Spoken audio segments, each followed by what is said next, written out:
screens. 0.183 currently quicker than Joshua Bailey at the moment anyway, but it was Joshua Bailey who pre-qualified fastest. Now that we're getting on to the sort of the second half of the season, I don't think we need to worry about that too much. Milam has just popped in a time that he knows will get himself into the top 30, and then he's put it to bed, and he's got on with his day, basically. So he's been enjoying himself, and now we see as he gets out onto the circuit for real this evening, he's absolutely flying once again. But Joshua Bailey sort of right in that gap in the middle, isn't he?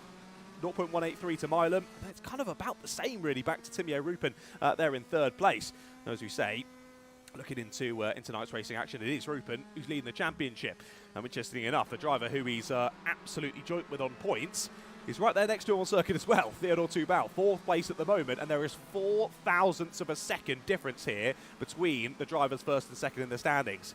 My goodness, that is close. I mean, that's going to certainly create some exciting racing for us here this evening. And of course, they've got to be a bit careful as well that Rupen and Tubal don't get too focused on each other, because Milam is still very much there. He's only 9 points behind at the moment. And of course, I can tell you, 75 points for a win, 72 for second, 69 for third, and then continues to count down from there. So only a few positions different, and Milam could immediately bridge that gap again and get back into the lead of the championship heading into the final round. If Rupen and Tubal get maybe a bit too focused on each other, they could open the door here for Milam to scamper on by and have the advantage going into that final round. And if there's anything you don't want to do, it's give Warwick Milam any sort of advantage. So let's see how this plays out this evening. Practice comes to a close then. We've hit time complete then on practice. And I believe Theodore Tubal there was your first driver to see said checkered flag. And the drivers will all continue round, finish their laps, head back into the pit lane, and then they'll be straight on out for qualifying. 10 minutes of qualifying coming up next. So here are your times then from the practice session. Warwick Milam, 52.296. Fastest time there from qualifying. An impressive showing from him there.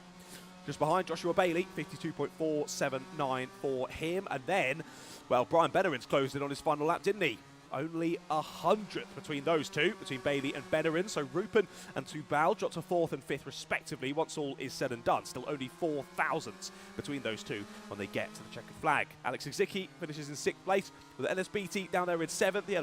He's had a very good last couple of races in KartSim Champions of the Future Esports. So look forward to seeing what he does this evening. Henry Hales finishes up in 8th place. Isaac Morgan 9th, and Ethan Miller there in 10th place. Miller again, another driver very impressive in recent weeks. Anson Gao was in P11, Benjamin Nascimento P12, with Vaibhav Ponna in 13th and Theo Thomas in 14th as well. Well, off we go then. Drivers will head to the end of the pit lane as they get ready for qualifying to get underway. Now, if that practice session is anything to go by, we might expect Mr. Warwick Milam to be up at the sharp end in this one, but we've seen crazier things happen. So let's not get too ahead of ourselves. As we say, Rupen leading the championship, so he's got to win this season. Milam's got to win this season, and Alexis Chenelet has got to win this season here in the Euro Series anyway.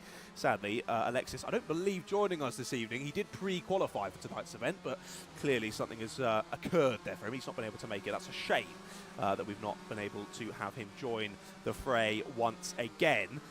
But my point there was to highlight the fact that over the series season so far, we've got 3 different winners here in the Euro Series.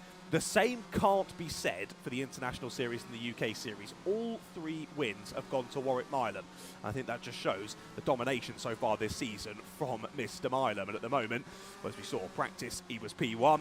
Let's see how this one plays out. Joshua Bailey was very close, to be fair to him, in terms of his time there in that qualifying session, and in the pre-qualifying, as I say, he was our fastest in pre-qualifying. So what can he do in this one? And again, as I've said in the last few streams, I do believe Joshua is still only racing with the use of one arm. So fair play to you, Joshua. He's continuing to hammer it round, and as we say, his times are nothing to get sad about, Joshua. They are mightily quick. So let's see what he can do then this evening. On to the first sort of flying laps, really, as the drivers head round this circuit. And I can't say it's a circuit that I know too well. this one here at the Asum Ring. Not one I've visited in real life, sadly, maybe in future. And I've not driven it. I don't think I've driven it on the sim before. So we'll enjoy the circuit, as will you at home, as we learn where the drivers are exactly going here into the second half of the circuit. This is as Timo Rupen continues to press on. It's been a good couple of sectors here from Rupen. He goes purple sector 1 and purple sector 2. But of course, no one else has set a time yet, so it's the easiest time to get a purple sector. But let's wait and see. As he comes to the line then, what's the first time going to be from Mr. Rupen? A 53 dead. Oh, sorry, 52.6, sorry. 53 dead for the driver who came across before there. But a 52.6, that's a good starting time from Rupen there. Miller goes to second and BT goes to third. And Ethan Miller, interestingly, dives straight into the pit lane after that one. We've said that strat throughout the season when it's a dry session. Sometimes drivers deciding to sort of do one hot lap, come back into the pits, build those tyres back up over an out lap, go for a hot lap, back into the pits, rinse and repeat for the whole session. But of course then you're wasting quite a bit of time as well. As look at that, Lexicki goes to 5th, but he's got purple sector 1 and purple sector 3. So that just shows quite how close it is amongst the order. And also, Lexicki needs to find a bit of pace, clearly, in the middle sector. That's clearly where Timo Rupen has found it all, and at the moment still finds himself 1.5 tenths clear of Isaac Morgan. However, Mr. Warwick Milam has not yet set a time. He is currently on a lap though, purple sector 1 for Milam. As we said though, it was sector 2 where it seemed like Rupen found all of his time. Tubal has gone within half a tenth of Rupen's time. Those two absolutely locking horns here this evening. And like I say, let's make sure they don't get too focused on each other here, as again, Warwick Milam continues to prove my point. Purple sector 2 for Milam. He goes 7 thousandths quicker than Rupen's time. As Lexicki goes fastest now. Faster than Rupen he goes, but to the line goes Milam. He's lost that second sector purple look. He goes second. Best middle sector was from Lexicki then, but Joshua Bailey now jumps up to fastest, 52.443. So Lexicki went fastest momentarily there. Milam did beat him, but that's sector 2. Lexicki's got it in the bag, clearly. Very impressive. And Joshua Bailey then 15 thousandths quicker. So this is an interesting start to the session here. Almost 4 minutes in. And for the moment, pretty much I would say the top 5 relatively inseparable in terms of pace. Henry Hales continues on. I think it's just come to the end of a lap, hasn't he? 53.191 for Henry. So good to see him back out lapping again. One of our younger drivers out there on circuit this evening. And same can be said as well for Alex Lexicki. I think Lexicki's now moved up to juniors, if I'm not mistaken, as he now gets a purple sector 3. Fair play to you, Alex Lexicki. But sadly, that time's still going awry in other areas of the track. It just needs to find a little bit more if he wants to jump up and off of that second row of the grid. Speaking of jumping up the grid, Ethan Miller, purple sector number 1. He's gone green in sector 2, so a personal best, but not quite the fastest of the session. That takes him to 3rd place. There's still a little bit of time lost there in sector number 3. Wasn't even his personal best there, so if he can find a personal best even in sector 3, there's potential for provisional pole position. We watch out for the rest of the drivers as they continue on round then. A little bit surprised to not see Warwick Milam exploding out of the gates here. We're almost halfway through this session now and still no knocking on the door of P1. And I mean, really, given the gap that he had in that practice session at times, even a 10.5 I think he'd take right now. But it ain't happening for the moment. Purple sector 1 for Rupen once again. Personal best sector 2. He's following Milam, but he doesn't need to. 2nd place for Rupen, and he goes 8 thousandths off of Joshua Bailey's time. So now we have the top 3 separated by a 10.5. Wow, that's mighty close. I mean, it always is close in KartSim Champions of the Future Esports, but this is going to be one of the closest qualifyings we've seen so far this season. We are now officially halfway through. And as is being highlighted by my fantastic producer Miguel, it is 0.112 between said top 5, and each of the gaps between them none less than a tenth of a second, or none more, sorry, than a tenth of a second. That is crazy. The gaps here between Bailey, Rupen, Milam, Miller, Lexicki. It is all still to play for here. Not only between those 5, but Tubal, Benerant's not too far off as well, and then Morgan and Hales has potential for a couple of more positions, but that's where we sort of just start to drop off those really, really quick times as we drop down the order. Not an ideal time here from Lexicki. He'll go round again. No, he won't. He'll reset to the pits and get some new tyres on with Lexicki, but that lap's gone. Really, time's starting to fall away from him as well. Marlon stopped in the final sector, I think to give himself some space there, but Timio Rupin not really reading what was going on ahead of him and goes straight into the back of Warwick. There you go, Warwick finds some space there around the final couple of corners, and he will now try to start a hot lap. But I think actually Rupin's still there waiting as well. Let's look at this, Ellis Beatty's on a bit of a lap as well. Purple sector 1. Green sector 2. We've seen these kind of times go straight up into the top 3. What's that final sector looking like for BT? It is purple for Ellis Beatty. He goes top, and now we have the top 6 within 1.5 tenths of a second of each other. This is awesome stuff here in the KartSim Champions of the Future Esports. We thought as the season went on that the drivers would start to get acclimatized to racing week in, week out here on the KartSim simulation software, and my goodness, they are. All of these drivers, very impressive karters in real life, and that is transitioning over to virtual racing here this evening. Less than 3 minutes now left to go as BT and Milan both come back into the pits, but Joshua Bailey, 2 purple sectors.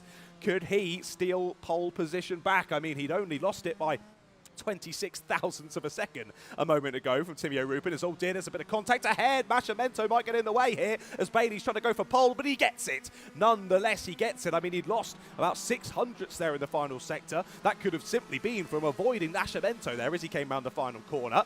Either way, he goes to provisional pole. Bennerans to P4 as well. That first sector has lost him pole there. He's lost nearly a quarter a second in the first sector alone. He gains a 10th back then in sectors 2 and 3. But Brian Bennerans, that just shows that sector 1 has dropped him from potentially pole to the second row of the grid there for Bennerans. Can he find more time? You see there, he's found a little bit there in sector number 1, because of course that yellow time showed that he was a quarter of a second off his own personal best, let alone the fastest of the session. And that time he has 200ths off his own personal best. Now, as Bailey's still trying to improve as well, not much time, or well, no time gained on this lap. Orange sectors for both on that time around as the timer's continuing to tick down. 1.5 minutes left to go in this. I feel like this is sort of the calm before the storm, isn't it? We're in the eye of the storm at the moment. It's all calmed down, but surely soon enough that storm's going to continue to pass over us, and a whirlwind will be whipped up here in Sweden.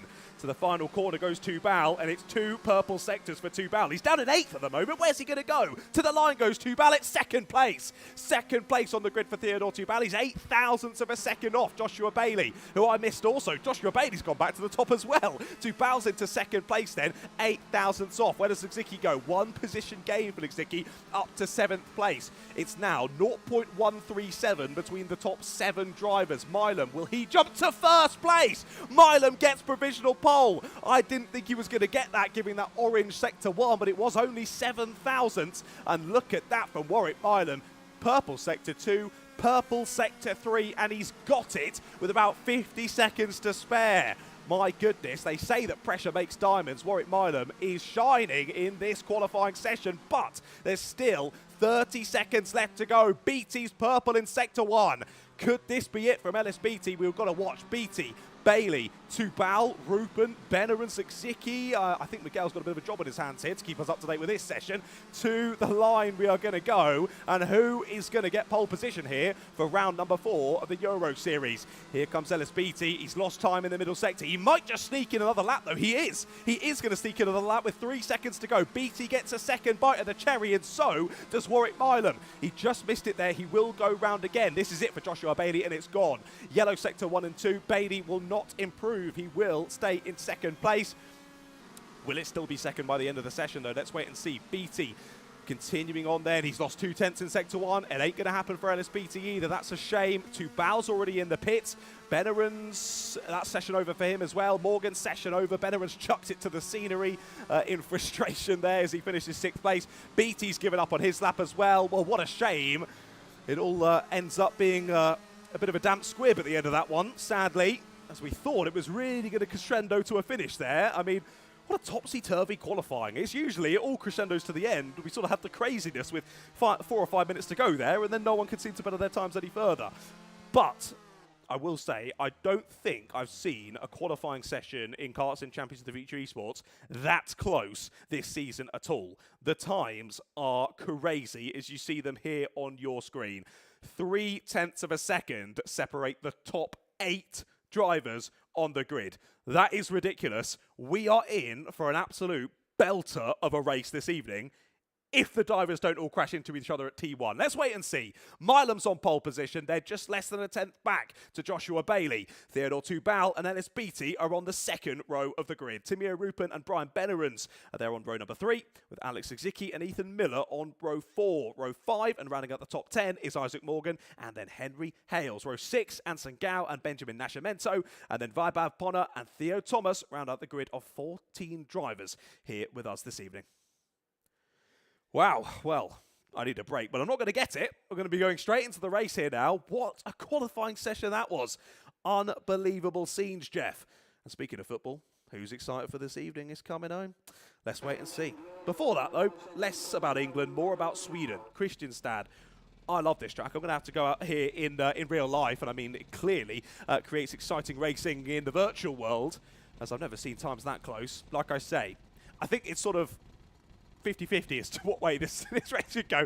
This could be the best race we've ever seen all season, or it could be the worst race we've ever seen all season. I don't think there's going to be anything in the middle here in this one, given how close the drivers are on pace.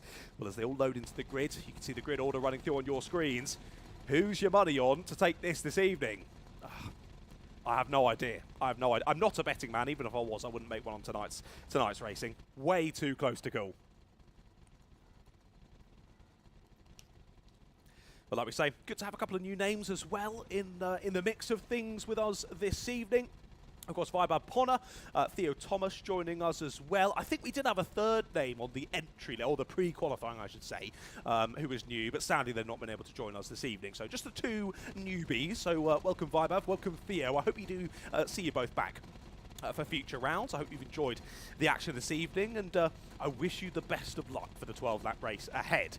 And like we say, these races always go through, we go through these thick and fast. 12 laps of racing, and we saw in that session sort of mid-50s in terms of lap times, aren't we? So we've really got just over 10 minutes of racing action to come here from Kristianstad.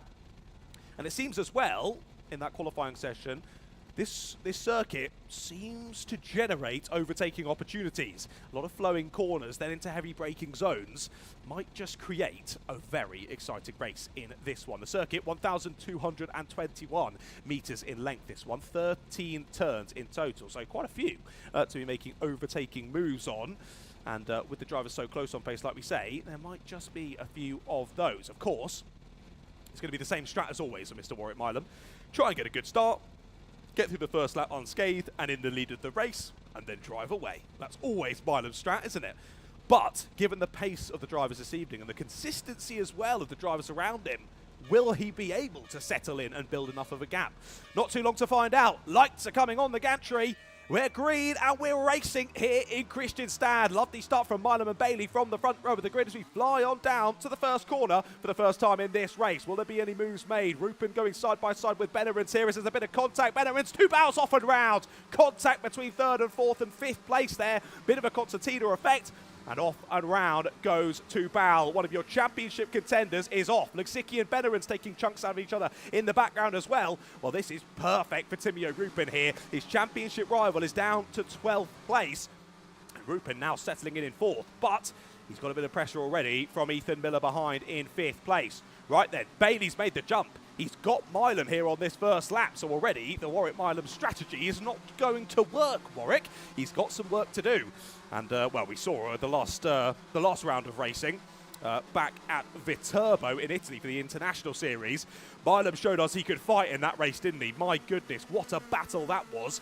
And let's wait for more this evening then. On to lap number 2. Bailey will lead us onto it. Milam and Beattie still chasing in behind. Are they beginning to drop Rupen? Yes, they are. That gap has opened up. It was a few tenths. Now it's a bit more than that. And it looks as though it switched around in the battle behind. Beattie's just dropped back down. Miller's to 4th. Luxicki to 5th. BT to 6th then, as these guys are all just round here as we press on. So Tubal's back up to 9th now. He's gained a couple of positions back after that less than ideal first couple of corners. We'll see what the stewards think of that one post-event. Racing incident? Let's wait and see what they decide. Either way, we've got to focus on the race that's ahead of us, and Tubal's got to focus on gaining some positions and thus some championship points back. Like I say, there is now, what is that? 6 positions between himself and his championship rival. Well, Rupen was, Ethan Miller and LSBT, of course, were going with the leaders. They've dropped back now. Rupen's there in third place, but Rupen now dropping back as well there in third. So there's 2.5 seconds between Joshua Bailey and Timio Rupen. Looking now as though it's more going to close into a 4-driver battle for third than these drivers closing on the leaders. Oh dear, I think BT made a mistake there. Off onto the grass on the inside of the circuit, which is a little bit of an odd one. That's lost him a little bit of time, and there was a little bit of contact I'm hearing as well there. I think maybe going for a move on Lexicki then, and it not quite working out. And either way, they're now dropping back, potentially, into the clutches of Anson Gao. And Gao looking to hunt him down now, but if he could just sort of settle in behind BT, he might just join that train of drivers ahead. Now, my worry, with the drivers being so close on pace, is that it might mean they're too close to go for any moves. For the moment, that sort of looks like maybe what we're settling into here a little bit, as the gap between Bailey and Milam actually opening up a little bit, really. 0.6 of a second between those two. It's now, as I say, just over 2 seconds, then back to Rupen. Then a further 0.8 or so back to Miller. And then the same again back to Lexicki, then 1.2 back to BT. So gap sort of opening up here as drivers settle into their pace. Now Warwick, I think, just biding his time a little bit here as we creep on towards half-race distance already in this one. But although they're opening up to gaps maybe slightly further ahead, these drivers have all closed up to each other. We jump on board here with Theodore Tubal. Of course, like I say, he needs to find some positions here to gain some championship points back. Well, that'll help as Benerans parts the seas ahead of him, throws Anson Gao off stage right. And Tubal says, yeah, thank you very much. I will slip on by into 8th place, and he does just that. And sadly, Anson Gao now has a bit of work to do to gain those 2 places back. So Benerans to 7th, Tubal into 8th place, and Anson Gao loses it over the curb there, nearly off onto the grass on the exit, but does a good job in tidying that one up, getting it back onto the racing line and rejoining the action. But sadly for him, that's dropped him at a touching distance of these two. Tubal still absolutely dead set here on the rear bumper of Brian Beneran's kart. Both of these two not having an ideal race start in that one, coming to blows with other drivers, and these two now battling with each other. BT not too far ahead here, but I think Tubal's immediate desire is to get past Brian Benerans, as I maybe think he has a bit more pace, especially considering the fact he did qualify ahead of him, if I'm not mistaken. So, half-race distance then, 6 laps completed already, 6 laps still to go. And that gap between Bailey and Milam pretty much staying the same, still at around 0.6 of a second here as we head on to lap number 6. And here we look ahead to those drivers. A little bit wide over those exit curves, just using as much circuit width as they can to find that lap time. But Joshua Bailey is dealing with this pressure beautifully at the moment. Not making any mistakes, not giving any opportunities here for Milam, because we know if you give Warwick Milam an inch, he will take a mile. If you would say. I might just leave, sorry guys. Anyway, Milam's still trying to hunt him down, but like we said, that gap's staying pretty steady. So Bailey's doing a really good job here on consistent pace, and it is Joshua Bailey with the fastest lap in this race so far. As was my thought, the best laps of the session, kind of backing up my thought of this session, because as you look further down the order, the lap times get worse. 52.2 for Bailey, 52.3 for Milam, 52.4 for Rupen, 52.6 for both Miller and Lexicki, and then a 52.8 for BT. Now, Benerans and Tubal, they're both on 52.6s. I think we can expect that, given that they had those issues on the first lap. They are wanting to get further up the order, but have they lost too much time in that first part of the race to do so? And not only that, will they then trip over each other, given that they're so close to each other on circuit? And they're only 0.2 better than the drivers ahead on their best laps of the race. So we don't know about the consistency of that better pace of Benerans and Tubal chasing in behind. So they might just have to settle for 7th and 8th, which if it stays as it is, Rupen getting a 3rd place, Tubal getting an 8th, and Milam getting a 2nd, I think Milam might even jump Tubal in the championship here. I think he will with an 8th place for Tubal. And that'll mean Rupen would lead the championship going into the final round with a decent little gap to Warwick Milam of a few points, and then a few points then further back to Tubal. So from a neutral's perspective, this sets up a very exciting final round of the series. So I wouldn't be against it staying like this, but equally, I'd love to see a battle for the lead. Speaking of which, Warwick Milam, the gap has opened. Almost up to a second there. It was briefly. You can see them on the bottom right-hand corner of your screen. It does indeed say over a second now. So Joshua Bailey has been pressing on very, very well in this race as he continues to extend that gap. And Milam will be able to see from his viewpoint there on board with him that that gap is opening up. And that'll be frustrating him, I'm sure. But he's got basically the same gap ahead as he's got behind, hasn't he? So been a no man's land now for Milam. See what he does from there. We look back to Benerans and Tubal once again. Tubal had closed up decently there, but a few corners later, Benerans finds a bit more time and the gap opens up back to about a half a second once again. So Tubal not close enough to be thinking of any moves just yet, as we've only got 3 or 4 more laps to go here in this race, ladies and gentlemen. I said we get through them very speedily here in KartSim Champions of the Future Esports, and you've really got to... You can't count your chickens before they come home to roost, as they say. You've got to go for it. You can't be waiting around to get moves done. You've got to be taking those opportunities as soon as they come to you. Well, 3 laps left to go then.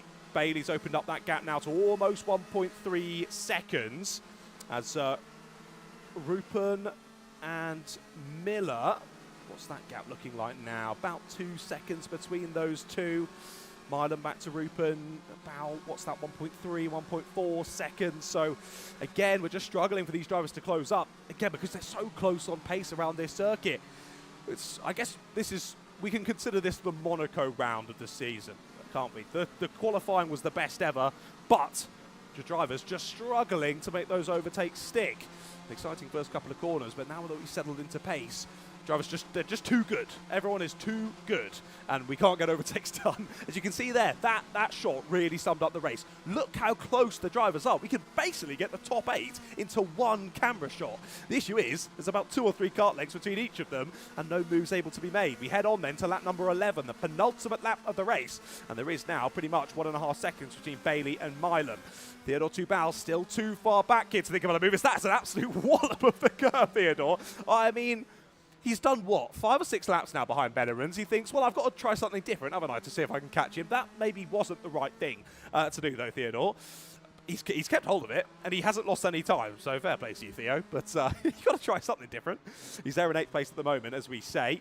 Still trying to chase down Benerans. Now, those two have closed up to the likes of BT, Luxicki and Miller, to be fair, over the last few laps. But I think we're going to run out of laps here for those 3, 4, 5 drivers to really start squabbling for position in the dying moments. Through this lap, we continue on. Sadly, looks as though we've lost a couple of drivers from this race as well. Benjamin Nascimento, DNF for Nascimento. And Theo Thomas, his first race this evening, looks as though he's pitted and he's out of the race as well. So a real shame to have lost Nascimento and Thomas from this one. But Joshua Bailey has started the final lap of the race. Could this be Joshua Bailey's first ever victory in KartSim Champions of the Future Esports? What a showing from Joshua Bailey. Bit funny, though, that he's waited until he only has one working arm to actually win a race, but fair play to Joshua. He's done a stellar job throughout this one, hasn't he? Grabbed away the lead on the first lap of the race, of course, and never looked back since, did he? Over a second clear from Milam from pretty much halfway through. Here comes Joshua Bailey. What a race, and Joshua Bailey is going to win in KartSim Champions of the Future Esports. The Euro Series Round 4 victory goes to Joshua Bailey. Fantastic work from the young driver, and never even worried about it. Milam was there, hot on his heels for the entirety of that race, and Joshua Bailey never put a foot wrong. Victory and 75 points goes to him. Warwick Milam finishes in 2nd place, with Timio Rupen 3rd, rounding out the podium. And that is really going to set us up for a very exciting round 5 to cap off the season in September. You better get that date in your diary when we do head to Sarno on the 2nd of September. That's going to be amazing, because Rupen 3rd place points versus Tubal 8th place points and Milam 2nd place points. I'm excited to see how close the standings will be after that one, but I can tell you it's going to be close.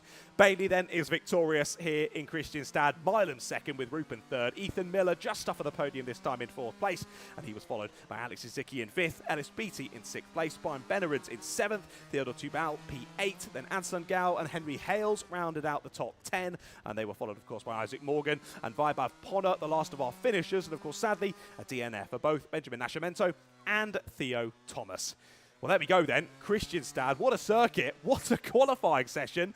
Sadly, bit difficult to make overtakes when drivers were that close on pace, but still, like I say, sets us up for one of the most amazing final rounds of the season. Make sure you join us for round 5 at Sarno in Italy on the 2nd of September. And of course, we will have one event before then as well, the finale of the season for the UK series as well, as we head to Wilton Mill for that one on the 29th of July. So a couple of dates to pop in your diary as we cap off both the UK series season and the Euro series season. I'm thoroughly excited for that. I hope you are as well. What an evening of racing once again for the KartSim Champions of the Future Esports Euro Series. Great race, great qualifying, thoroughly enjoyed it. Make sure you join us for those rounds upcoming soon.